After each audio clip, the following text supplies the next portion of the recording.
मध्य प्रदेश के इंदौर शहर में कुछ वक्त पहले एक नेकी की दीवार बनाई गई थी, जिसका मकसद था जरूरतमंदों के लिए कपड़े और खाने का सामान इकट्ठा करना।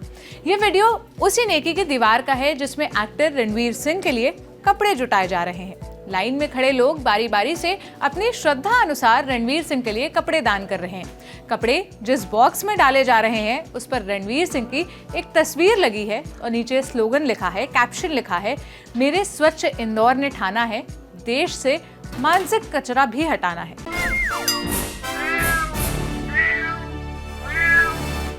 हाय, मेरा नाम है सोनल और आप देख रहे हैं ऑर्डिनरी की स्पेशल सीरीज म्याऊं। रणवीर सिंह इस वक्त सड़क से लेकर सोशल मीडिया तक चर्चा में बने हुए हैं। इसकी वजह है पेपर मैगजीन के लिए कराया गया उनका फोटोशूट। 22 जुलाई को रणवीर सिंह ने फोटोशूट की कुछ तस्वीरें सोशल मीडिया पर पोस्ट की। इन तस्वीरों में रणवीर नग्न थे। इसके बाद जो हो हल्ला शुरू हुआ वो अब तक जारी है। कई लोग रणवीर के फोटोशूट के समर्थन में दिखे तो कई लोगों को ये रास नहीं आया। रणवीर सिंह पर महिलाओं की भावनाएं आहत करने और उनकी गरिमा का अपमान करने का भी आरोप लगा। उनके खिलाफ मुंबई में एफआईआर दर्ज हो गई। रणवीर सिंह के खिलाफ शिकायत दर्ज कराने वाली एडवोकेट वेदिका चौबे का कहना है कि रणवीर सिंह को भारतीय संस्कृति की बिल्कुल भी परवाह नहीं है। वो भारत की संस्कृति को खत्म कर करोड़ों रुपए कमाना चाहते हैं। एडवोकेट वेदिका चौबे का एक वीडियो भी वायरल हो रहा है जिसमें वो एक न्यूज चैनल में डिबेट के दौरान रणवीर सिंह की फोटो को अश्लील बता रही हैं कि फोटो में रणवीर के कूल्हे दिख रहे हैं। उन्होंने ये दावा भी किया कि उनके पास फोटोशूट के दौरान बनाया गया एक वीडियो भी है जिसमें रणवीर पूरी तरह नग्न दिख रहे हैं। एफआईआर के साथ ही रणवीर सिंह की गिरफ्तारी की भी मांग की जा रही है। इस मामले को लेकर सोशल मीडिया पर लोग कई तरह के रिएक्शन दे रहे हैं। सबसे पहले कुछ मीम्स पर नजर डालिए। एक ट्विटर यूजर ने रणवीर की 2 तस्वीरों का एक कोलाज शेयर किया जिसमें एक तरफ रणवीर की पुरानी फोटो है जिसमें लिखा है व्हेन यू गेट सैलरी और दूसरी फोटो रणवीर की न्यूड फोटोशूट वाली है जिसमें लिखा है व्हेन यू पे द बिल्स। रणवीर सिंह के न्यूड फोटोशूट के मामले में क्रिएटिविटी के तार पंचायत तक भी पहुंच गए। एक यूजर ने बनराकस और विनोद की कालजयी तस्वीर को शेयर करते हुए लिखा, देख रहा है ना विनोद, घर का ईएमआई भरने के लिए कैसा फोटोशूट कराना पड़ रहा है। रणवीर सिंह के फोटोशूट पर धड़ाधड़ लाइक्स आ रहे हैं, उसे शेयर किया जा रहा है। ये मीम सोशल मीडिया पर फ्लड लाइक सिचुएशन फील करा रहे हैं।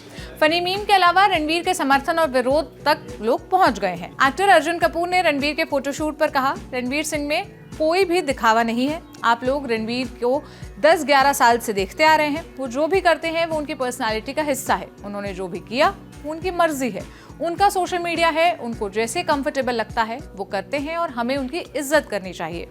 एक्ट्रेस करिश्मा शाह का कहना है कि शरीर रणवीर का है, मर्जी उनकी है, लेकिन लोगों को इतना फर्क क्यों पड़ रहा है। इनके अलावा आलिया भट्ट, पूनम पांडे समेत कई स्टार्स ने रणवीर सिंह का सपोर्ट किया है। साउथ फिल्म इंडस्ट्री के एक्टर विष्णु विशाल ने रणवीर के सपोर्ट में अपना बिना कपड़ों की उन्होंने अपनी एक तस्वीर सोशल मीडिया पर पोस्ट की और साथ ही ये भी बताया कि वो रणवीर सिंह का ट्रेंड फॉलो कर रहे हैं।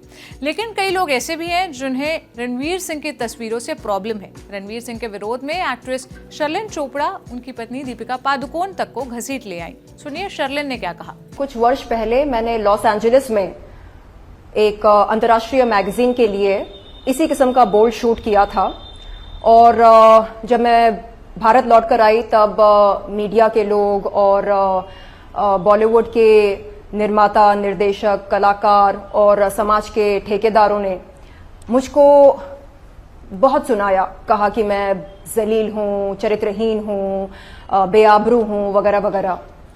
और आज मैं देख रही हूं कि वही लोग, वही तमाम लोग रणवीर सिंह की कलाकारी की सराहना करते थक नहीं रहे हैं। तो मेरा सवाल ये है, क्या मेरे जिस्म पर कीड़े पड़े थे? ये दोगलापन क्यों? ये डबल स्टैंडर्ड्स क्यों? क्योंकि मैं एक आउटसाइडर थी इसलिए, और क्योंकि रणवीर सिंह एक बहुत बड़े कैंप के मेंबर हैं इसलिए। मैं फरहान अख्तर के एक टॉक शो पर गई थी, एनडीटीवी इमेजिन के लिए था वो, और वहां पर मेरी मुलाकात हुई थी दीपिका पादुकोण से। मुझको डांस परफॉर्मेंस के लिए बुलाया गया था। मैंने पहना था एक बहुत ही छोटा सा टॉप, ब्रा जैसा टॉप या बिकिनी टॉप जिसे कहते हैं, और बहुत ही छोटे शॉर्ट्स। और मुझको डांस करते हुए दीपिका ने देखा और देखकर इतना गंदा, वाहियात, घटिया लुक दिया कि मैं शर्म से पानी पानी हो गई। मुझको नीचे से ऊपर, ऊपर से नीचे ऐसे देखा जैसे कि मैं नंगी खड़ी थी उसके सामने। मेरा सवाल उनसे ये है आज इस चैनल के माध्यम से, मैडम मेरे शरीर पर थोड़े बहुत वस्त्र थे, लेकिन आपके पतिदेव के शरीर पर क्या है, कृपया आप इसे स्पष्ट रूप से बताएं, तमाम लोगों को बताएं कि क्या आपके पतिदेव ने जो शूट किया वो वस्त्र पहनकर किया या वस्त्रहीन होकर किया? यदि वस्त्रहीन होकर किया तो आप कौन होती हैं मुझको या दूसरों को जज करने वाली? लोग अलग अलग तर्क और दलीलें देकर रणवीर सिंह के फोटोशूट के बारे में अपनी राय दे रहे हैं। रणवीर सिंह ने भी इसी फोटोशूट पर अपनी बात रखी है, जबकि अपनी तस्वीर को लेकर रणवीर ने पेपर मैगजीन से खुद कहा था कि अपने काम के लिए वो हजारों लोगों के सामने कपड़े उतार सकते हैं और इससे उन्हें कोई फर्क नहीं पड़ता। फिलहाल रणवीर सिंह पर अश्लीलता फैलाने का आरोप लगा है। कानूनी शब्दों में बात करें तो रणवीर के खिलाफ महिला की गरिमा के अपमान और अश्लीलता फैलाने का आरोप लगा है। बात अश्लीलता की आई तो ये समझने के लिए हमारे कानून में अश्लीलता यानी ऑब्ससीनिटी पर क्या लिखा है, ये क्या कहता है, ये समझने के लिए मैंने बात की एडवोकेट नेहा रस्तोगी से। सुनिए उन्होंने क्या बताया। हमारे आईपीसी के अंदर में ऑब्सनिटी एज सच कुछ भी डिफाइन नहीं किया गया है। ऑब्सनिटी का एज सच कोई डेफिनेशन नहीं है, बट हम एग्जाम्पल के तौर में समझने की कोशिश करेंगे कि अगर हम गांव में जाते हैं और एक लड़का और एक लड़की अगर एक दूसरे को किस करते हैं तो वहाँ पर ये गांव में इस एक्ट को ऑब्सनिटी के अंदर कंसिडर किया जाता है। इसको 294 के अंदर कंसिडर किया जाएगा। और यही एक्ट अगर हम किसी मेट्रोपॉलिटन सिटी में करते हैं तो इसको हम ऑब्सनिटी के अंदर कंसिडर नहीं कर सकते। तो शहर के हिसाब से, जगह के हिसाब से एक्ट भी डिफाइंड होता है। ये हमारे समझ में होना चाहिए कि ऑब्सनिटी क्या होता है। कोई भी ऐसा एक्ट जिससे लोग, सामने वाले लोग को अनकंफर्टेबल फील ना हो, कोई भी पब्लिक प्लेस में कुछ ऐसा एक्ट जो कोई दूसरे इंसान को या कोई सामने वाले लोगों को थोड़ा सा मतलब लाइक अनकंफर्टेबल फील ना हो, तो उसे ऑब्सनिटी एक्ट के अंदर में कवर किया जाता है। अब हम पहले समझते हैं सेक्शन 292, 293 एंड 294 आईपीसी क्या कहता है।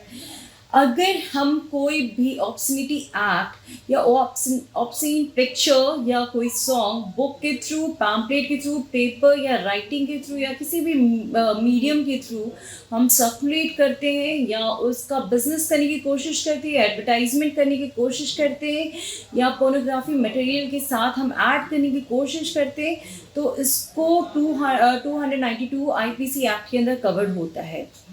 या सेक्शन 293, अगर कोई भी ऑब्जेक्ट या सेल करने की कोशिश करते हैं young generation, young child, young person, no matter home, girl और बॉय, जो 20 साल से कम हो, कोई भी ऑब्जेक्ट या कोई भी सेल करने की कोशिश करते हैं या उनको हायर करने के, डिस्प्यूट करने की कोशिश करते हैं, तो इसको सेक्शन 293 के अंदर कंसिडर किया जाता है। रणवीर के खिलाफ आईटी एक्ट के धारा 67A के तहत भी मामला दर्ज किया गया है, जिसमें उन्हें 7 साल तक की सजा भी हो सकती है। आईटी एक्ट की धारा 67A क्या है, इसके जवाब में एडवोकेट नेहा रस्तोगी ने क्या बताया, सुनिए। Section 67 and 67A of IT act में हम ये देखते हैं, सेक्शन 67 में हम ये जानते हैं अगर कोई भी इंसान कोई भी ऑब्सीन एक्ट या ऑब्सीन वीडियोस, फोटोग्राफ या आर्टिकल्स किसी को भी ट्रांसमिट करता है या सेंड करता है या किसी भी इलेक्ट्रॉनिक मीडिया के थ्रू या सोशल मीडिया के थ्रू अपलोड या किसी को भी सेंड करता है और वो उसके अंदर कन्विक्ट पाया जाता है, तो सेक्शन 67A के अंदर उसे पनिश किया जाता है। अगर वो पहली बार में कन्विक्ट होता है तो उसे 5 years का imprisonment with fine of 5 lakh rupees which can be extended till 10 lakh rupees, और अगर दूसरी बार में वो कन्विक्ट होता है फिर से तो उसे 7 साल का imprisonment which can be extended to the 10 lakh rupees fine। ये 67A आईटी एक्ट में कहा जाता है। रणवीर सिंह की फोटो पर जो बहस चल रही है, अश्लीलता को लेकर भारत का कानून क्या कहता है, ये सब तो आपने समझ लिया। रणवीर सिंह का फोटोशूट करने वाले फोटोग्राफर आशीष ने बताया कि ये फोटोशूट अच्छी मंशा के साथ किया गया है और फोटोशूट करवाते वक्त रणवीर काफी कंफर्टेबल थे।